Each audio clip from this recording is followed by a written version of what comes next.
Hello guys, welcome back to the software testing tips and tricks channel. So in last videos we have learned about the basics of Playwright. You can now debug the Playwright scripts and write Playwright scripts. So in today's video we will learn about how you can generate Playwright codes automatically. So Playwright comes with the ability to generate text out of the box. So when you are writing this, right, in first video we have seen how to write this script.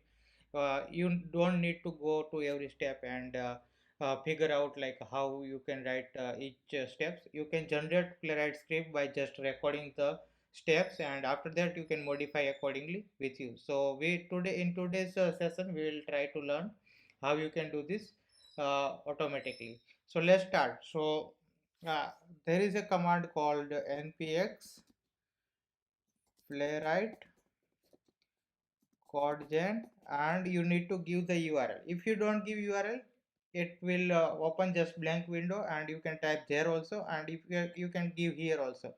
So I am trying to generate this script only what we did for login. So we can put www.facebook.com. So it will open just Facebook page and one code snippet. So this is Playwright inspector that we have used in debugging test also. So here while recording also you can use that. So it will come with like this URL you have hit, and basics like test and expect one. So now I want to click on create new account. Now I will look up for this text, and then I will write software testing mobile number some 98765432210 and some password, and I am picking my date of birth, that is random, and I am selecting this male female box and click on sign up button. So that's what we have done. Now you can see here like this test script get generated. So now you can stop recording, and you can copy this script and put it in VS Code. That's it. So you can just have new file,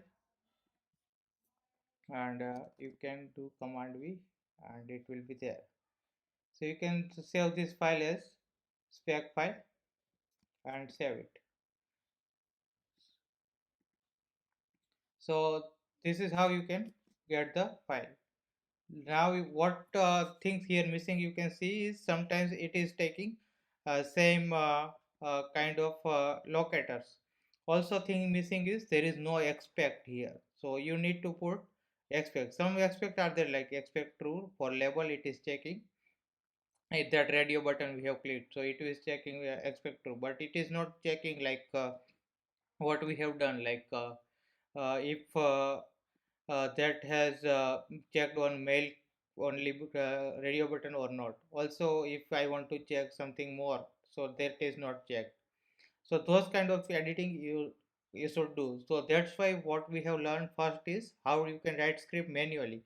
So if you are writing script manually, then you know how it should be written, and this thing will uh, the plugin that gives you more facility to write scripts faster. So now you can just generate script and modify it and run it. So that's it. So this is how we can get this. Also now other thing you can do is you can change this locator. So we have a little bit already seen. So here we have pick locator button. So for this sign up button I can click and it pick the locator. Also you can copy it from here, or also you can edit also, like if you think like this should be something like this, or I want to use something else, you can do that. So it will give you option also here also, like what it is speaking. So this is how you can get the locators also, and you can use that locators. So this is how it can be done, and it gives you more functionalities also, like how to let's go to documentation only. So it with test generator you can generate code in VS Code and record new test that we have done. Now what you can do is you can record it with specific windows also, like window size and those things you can provide. So here I can run it with few viewport size. So what I need to do is here I need to give viewport size, and then I can give my URL facebook.com. So it will launch site in that viewport mode, and accordingly it will generate the script.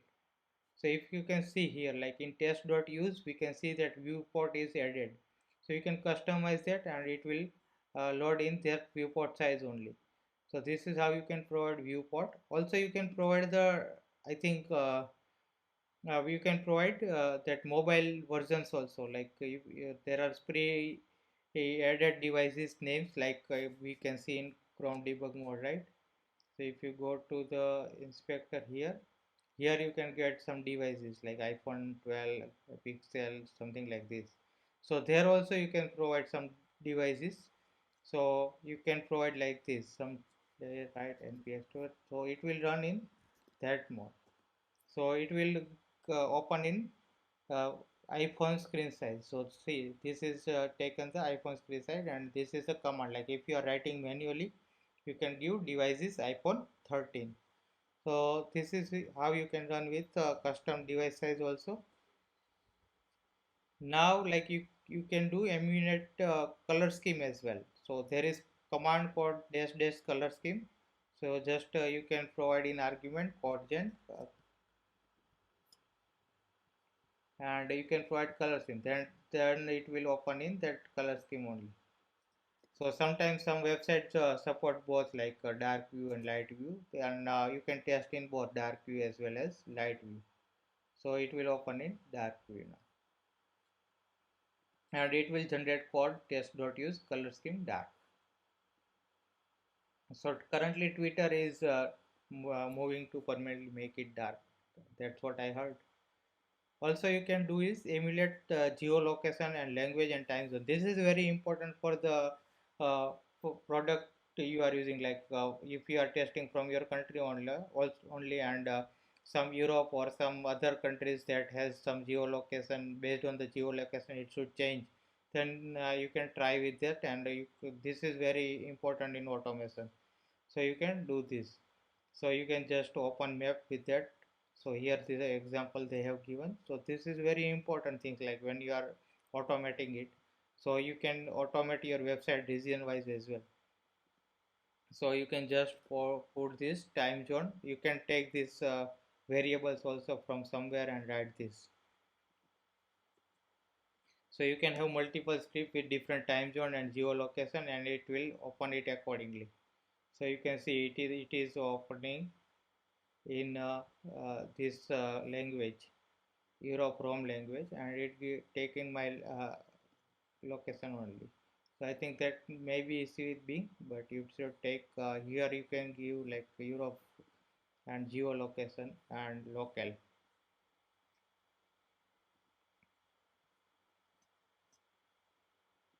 So I am not sure, like this thing is properly working or not. For me, it was giving me my location, but it was geolocation was not working. But time zone it was taking wrong, and language it was taking Italian. And yeah, my laptop has, I think, geolocation disabled. That's why it's not working. But if it is public laptop, then it must be enabled. Uh, Also you can preserve authentication state as well. So what happens is, like sometimes you need to write authentication code, so you give username password, and same authentication you need to use multiple times. So you can save that into storage, and while running it, it will use same authentication everywhere. So first time only you need to do, after that it will open that every time. So that is one of the basic functionality when sign up is required every time. And you can have your custom setup also, like this. So you can have your script, basic script, and after that you start recording. I don't know like how actually you should use this in your day-to-day scenarios, but most of, if you are writing script manually, then it will be automatically have that. So that's what, like with this code gen, It is not a tool to write your all the scripts from basic. This is tool to facilitate you to write more script faster. So first of all, you should know basics of Playwright and how to write it manually. Then you can use this codegen, and whatever the code it generates, what you should do is edit it, put expect or assertion properly, check for the weights and steps, and then only you can commit that code. So directly copying code, pasting here and running that, it will always pass or fail, but it won't have proper assertion and it won't be much useful directly. So code will give you the code, code gen will give you the code. You need to put your brain and edit it and put it accordingly your requirement. So that's it. If you have any doubt, feel free to ask, and like this video, comment and subscribe, and please support me so that I can be motivated to add more videos and contribute more in the testing community. So thank you.